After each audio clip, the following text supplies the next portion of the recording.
Collectorate complex নির্মাণ 29,25,00,000 টাকা দেওয়া হয়েছে।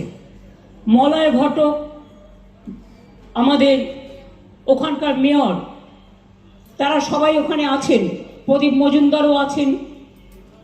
আমি তাছাড়াও পুলিশ কমিশনারেট নতুন করে তৈরি করা হয়েছে। কর বাণিজ্যিক দুর্গাপুর পৌর নিগমের বাণিজ্যিক কর বিভাগের অফিসের ভবনের মেরামত করা হয়েছে।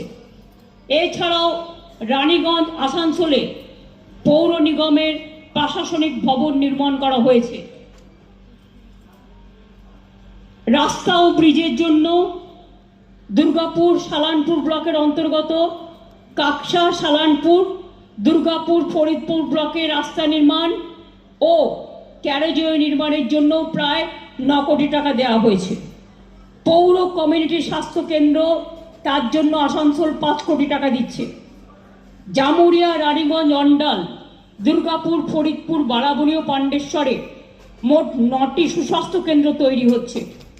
বারাবণী, অন্ডাল, দুর্গাপুর, ফরিদপুর ব্লকে 3টি ব্লক প্রাথমিক স্বাস্থ্য কেন্দ্র নির্মাণ করা হচ্ছে। কাকসা ব্লকের অধীনে রাইস মিল রোড থেকে ক্যানেল রোড পর্যন্ত পানাগড় কাকসা জিটি রোডের ওপরে কভার স্ল্যাব সহ ড্রেন পুনরুজ্জীবনের কাজ হচ্ছে।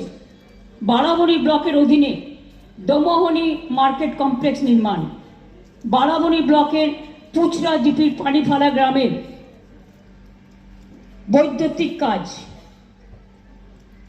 এছাড়াও দুর্গাপুর পৌর নিগম অন্তর্গত